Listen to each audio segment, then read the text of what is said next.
আকিকা একটা গুরুত্বপূর্ণ ইবাদত, কুরবানি একটা গুরুত্বপূর্ণ ইবাদত। দুইটা ইবাদত দুইটাই গুরুত্বপূর্ণ, কিন্তু দুইটা ইবাদত ভিন্ন ভিন্ন ইবাদত, একটির সাথে অপরটির কোনো সম্পর্ক নাই। আকিকা হচ্ছে শিশুর সপ্তম দিনের সাথে সম্পৃক্ত, ভালো করে বোঝেন, শিশুর সপ্তম দিনের সাথে আকিকা সম্পৃক্ত। কিন্তু কুরবানি প্রতি বছর দিতে পারবেন, সামর্থ্য রয়েছে আপনি দিতে পারবেন, কিন্তু আকিকা কয়বার দিতে হবে? একবার দিতে হবে, সেটা শিশুর সপ্তম দিনের দিন দিতে হবে। সপ্তম দিনে না পারলে, 21 দিনে না পারলে, 14 দিনে না পারলে বছরে যে কোনো এক সময় দেওয়া যাবে। মর্মে যে হাদিসগুলো পাওয়া যায়, হাদিসগুলো দুর্বল। আলোচনা সপ্তম দিনের কথা বলেছেন, আপনি সপ্তম দিনেরকেই মূল্যায়ন করুন। কিন্তু আমরা সপ্তম দিনকে আমরা আকিকা না দিয়ে আমরা সপ্তম দিনকে নিয়ে চলে এসেছি কুরবানির সাথে অ্যাডজাস্ট করে দিয়েছি, কুরবানির সাথে আমরা নিয়ে এসেছি। আল্লাহ রাসূল বলে 7 দিনের দিন দেওয়ার কথা। 7 দিনের দিনে শিশুর 4টি কাজ করাতে হয়। কয়টা কাজ? 4টি কাজ, যেটা পিতার দায়িত্ব। 1 নাম্বার, সুন্দর নাম রাখাতে হবে। 2 নাম্বার, তার কানে তাওহীদের বাণী আজান পৌঁছে দিতে হবে।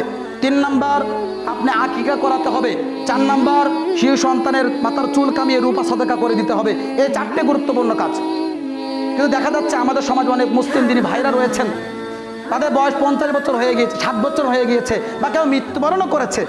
তখন ইমাম সাহেবের কাছে গিয়ে বলছে, ইমাম সাহেব, আমরা দুই ভাই এই পশুটা আমরা কুরবানি করার জন্য নিয়ত করেছি, এবং আমার দাদা মারা গিয়েছে, আমার বাবা মারা গিয়েছে, আর মা মারা গিয়েছে, আমার নারী মারা গিয়েছে, তাদের আকিকা দেওয়া হয়নি।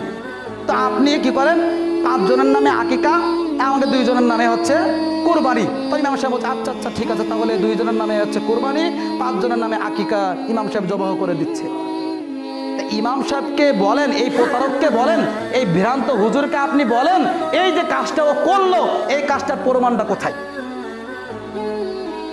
আজকের এই সকল বিদাতি হুজুরদের কারণে, এই সকল আপনার মাজার পূজারী, কবর পূজারী, খানকা পূজারী হুজুরদের কারণে আজকের সমাজে বিদাতগুলো আজকে প্রতিষ্ঠা পাচ্ছে, সমাজে আজকের শিরক প্রতিষ্ঠা পাচ্ছে, সমাজে আজকের কুসংস্কারগুলো আজকের বৃদ্ধি পাচ্ছে।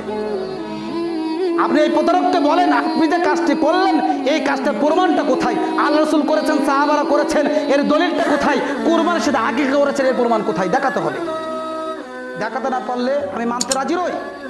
আমি সচেতন মুসলিম, সেই জিনিসটাকে আমি ফলো করবো, মানবো।